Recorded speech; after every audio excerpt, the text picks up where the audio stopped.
Okey ya. Sekarang kita masuk kepada faedah berbanding muka surat 80. Okey, apa itu faedah berbanding?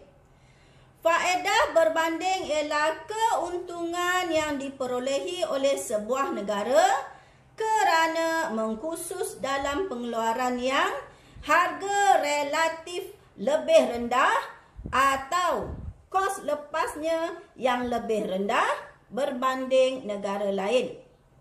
Ya. So, kita nak tahu ya dia ada negara itu memperolehi faedah berbanding atau tidak, kena kira kos lepas. Kos lepas yang paling rendah menunjukkan negara itu ya mempunyai faedah berbanding ya terhadap sesuatu barang. Maka negara itu akan mengeluarkan atau mengkhususkan barang tersebut sahaja. Okey ya, lihat contoh. Negara ada dua, Jepun, Perancis. Barang ada dua, kereta TV. Jepun mengeluarkan 20 kereta, 250 TV. Perancis mengeluarkan 40 kereta dan 300 TV. Kalau kita lihat di sini, ya dari jadual ini, Perancis mempunyai faedah mutlak sebab dia lebih cekap. Dari segi kereta dia keluarkan lebih banyak. Dari segi TV pun dia keluarkan lebih banyak. Jadi Perancis memperolehi faedah mutlak dalam pengeluaran kereta dan TV. So bila macam ni, adakah Jepun tak payah keluarkan barang, import saja? Tidak. Ya. Mereka boleh melakukan pengkhususan. Jepun, Perancis boleh melakukan pengkhususan.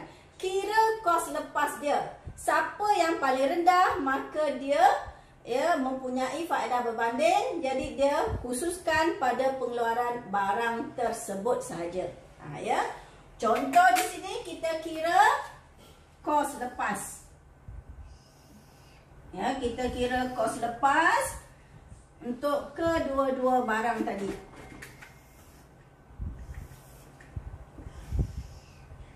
Okey, kereta TV. Kita hitung kos lepas. Kita nak cari kos lepas yang paling rendah. Okey ya. Sekarang cuba lihat di sini. Okey, di Jepun. Ya, Jepun mengeluarkan 20 kereta. Ya, jadi kos lepas kereta ialah TV bahagi kereta. TV-nya adalah 250 bahagi dengan keretanya adalah 20. Jadi kos lepas kereta ya, satu kereta sama dengan 12.5 ya TV. Ya. Jadi nak keluarkan satu kereta ya, nilainya bersamaan dengan 12.5 TV. Ya, jadi di Jepun satu kereta sama dengan 12.5 TV. Kalaulah Jepun nak tambahkan kereta sebanyak 10 kereta, maka dia kena kurangkan TV. Ya, ini kos lepas, kena kurangkan TV sebanyak 125 TV. Itu cara bacanya. Ya, so kos lepas satu kereta ialah 12.5 TV. Jadi nak tambah satu kereta kena kurangkan 12.5 TV. 10 kereta 125 TV dan sebagainya. Ya, ini contoh. Ya. Okey, sekarang kita lihat kereta bagi Perancis. Berapakah kos lepasnya? Ya. So nak hitung kos lepasnya ialah TV bahagi kereta. Di Perancis TV-nya adalah 300, manakala keretanya adalah 40. Ya. Jadi di sini 300 bahagi dengan 40 sama dengan 7.5.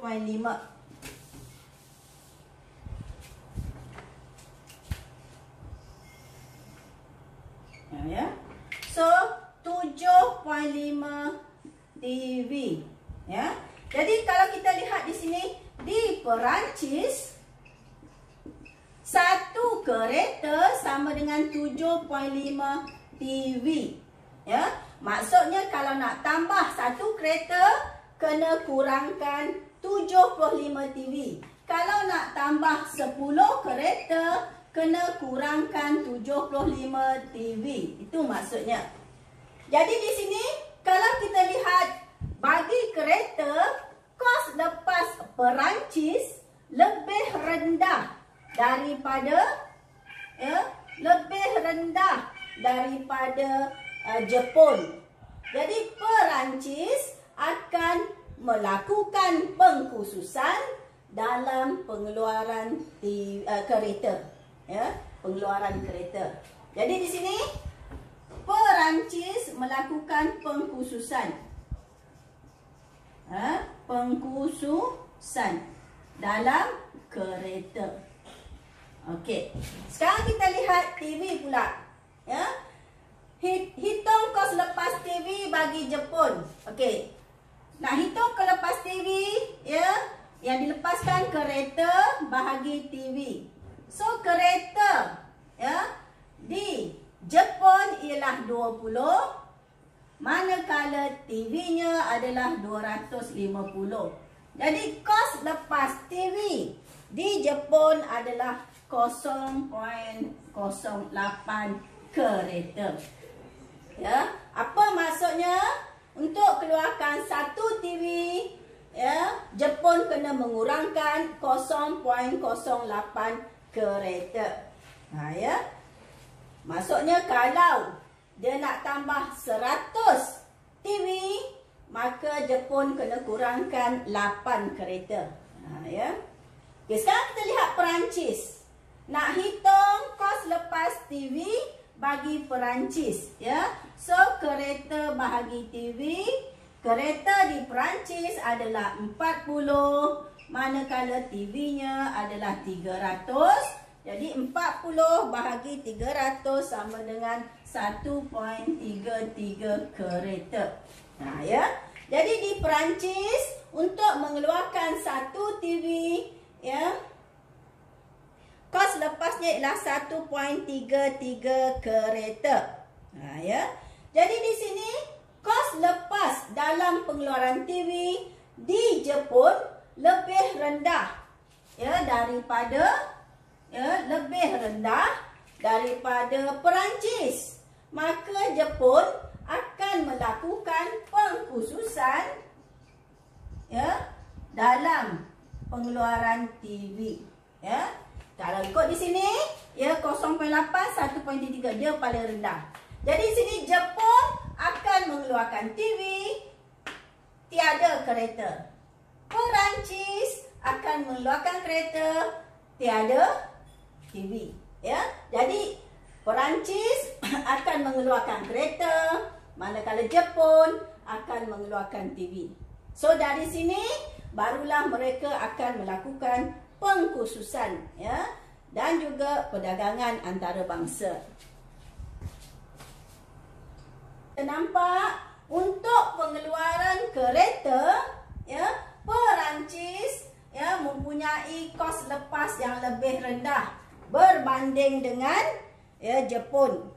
Manakala dalam pengeluaran TV, ya, kos lepas di Jepun lebih rendah berbanding dengan, ya, dengan Perancis. Jadi di sini Jepun akan melakukan pengkhususan dalam pengeluaran TV. Ya, jadi Jepun akan keluarkan TV saja, kereta tak keluarkan. Ya, Perancis juga akan melakukan pengkhususan dalam pengeluaran kereta. Ya, jadi Perancis hanya keluarkan kereta saja. TV Perancis tak akan keluarkan. So dari sini, ya, Jepun akan melakukan pengkhususan. So tiada kereta. So keretanya adalah kosong. Jepun melakukan pengkhususan dalam pengeluaran, ya, TV. Jadi buruh tadi di kereta akan dibawa ke TV. So buruh tadi akan mengeluarkan 250 TV lagi. So 250, 250. Ya, jadi TV akan menjadi 500. Ya, sebab ada dua buruh ya yang keluarkan barang TV yang sama, jadi jumlah TV dah meningkat. Ya. Okey. Sekarang kita lihat di apa nama? Perancis pula. Ya. Tadi pengeluaran keretanya 20, 40, penawarannya 60, penawaran dunia. Okey. Nanti kita lihat selepas perdagangan antarabangsa. Ini 250, 300, 550. Okey, nanti kita lihat selepas pengkhususannya. Okey, sekarang di sini ya, Perancis akan mengeluarkan kereta, tidak mengeluarkan TV. So TV kosong. Ya. Manakala buruh di TV tadi akan dibawa ke kereta, jadi kereta akan bertambah sebanyak 40 jadi ya 40 darab 2 buruh, maka 80 jumlah kereta yang dikeluarkan. Okey, selepas pengkhususan, penawaran kereta dalam dunia telah meningkat daripada 60 menjadi 80. Okay, sekarang dah jadi 80. Tadi 60. Ya. So telah meningkat sebanyak 20. Sekarang dah jadi 80. Okey, penawaran TV sebelum ni adalah 550. Tetapi selepas pengkhususan dia dah turun menjadi 500. Jadi pengeluaran TV turun sebanyak ya 50. Ya. Okey. Sekarang mereka dah melakukan pengkhususan. Jepun keluarkan 500 TV, Perancis keluarkan 80 kereta. Jadi Jepun dan Perancis akan melakukan perdagangan antarabangsa. Berapa banyak nak ekspor, berapa banyak nak import. Ya? So nak tahu berapa banyak ekspor import, kena lihat kadar pertukaran ya. Kadar syarat pertukaran. Okey. Kita lihat kereta ya, kos lepasnya adalah antara 7.5 dengan 12.5. Ya, 7.5 untuk kereta ya, kos lepas kereta adalah 7.5 hingga 12.5 kereta. So, dari sini kita nak buat kadar syarat perdagangan dia. Ya, tak boleh mendekati 7.5 ya, dan tak boleh mendekati 12.5. Kena ambil tengah-tengah ya. Okey, contoh di sini ialah tengah-tengahnya adalah 10. Ya. So bagi satu kereta ni sama dengan ya 10 TV. Ya. Satu ni kan TV kan. Ya. So ambil tengah-tengah. Jadi katakan ya kita ambil 10, tengah-tengah ni 10. Jadi kadar syarat perdagangannya TV-nya kita ambil 10. Satu kereta bersamaan dengan 10 TV. Ya, katakan itu kadar syarat perdagangan. Jadi maksudnya nak ekspor satu kereta, nilainya mesti bersamaan 10 TV. Ya. Tadi di sini keretanya kosong, TV-nya 500. Ya, kemudian keretanya 80, TV-nya kosong bagi Perancis. Kita nak melakukan perdagangan antarabangsa. Katakanlah ya, andaikan Perancis mengekspor sebanyak 30 kereta. Ya. Jadi di sini Perancis ekspor ya, ekspor ke Jepun 30 kereta. Ya. Jadi di sini nilai kereta di Perancis dah berkurang. Ya. Jadi di sini Jepun dapat 30 kereta import dari Perancis. Manakala kereta di Perancis dah berkurang, menjadi 50. Ya, 30 lagi dia dah ekspor. Oleh kerana ya, Perancis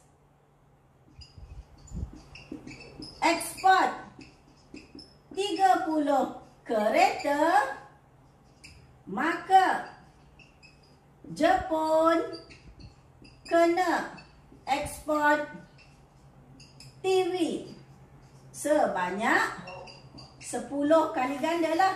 Satu kereta 10 TV. Jadi kalau 30 kereta, nilainya bersamaan dengan 300 TV. Ya.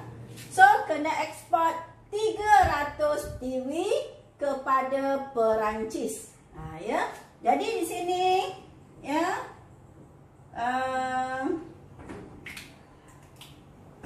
ekspor Jepun ekspor ya, berapa tadi? 300 TV kepada Perancis. Jadi berapa TV yang tinggal? Ya, kita tolakkan. 500 tolak 300. Jadi jumlah TV di Jepun adalah 200 sahaja. Ya. So, oleh kerana kadar syaratnya satu kereta sama dengan 10 TV, Perancis ekspor 30 kereta.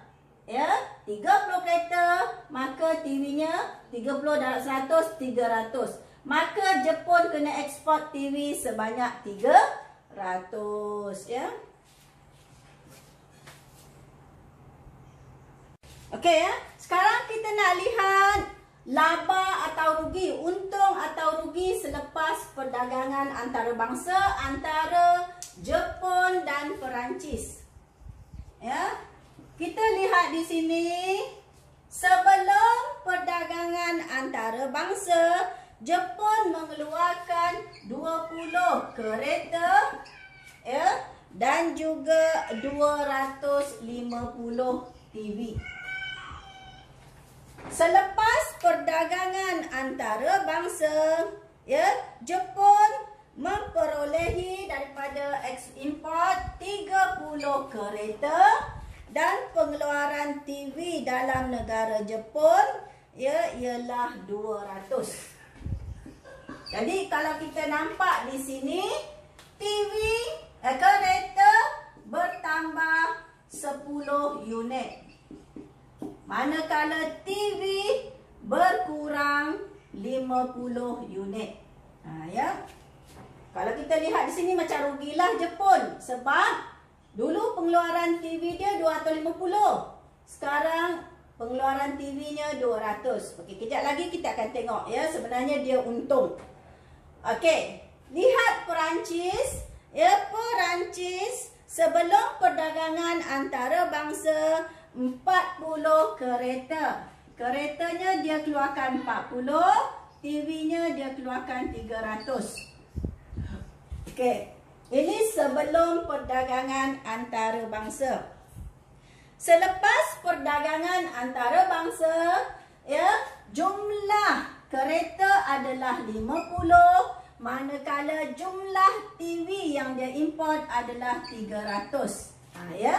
Jadi di sini kita nampak ya, kereta di Perancis dah meningkat sebanyak 10 unit.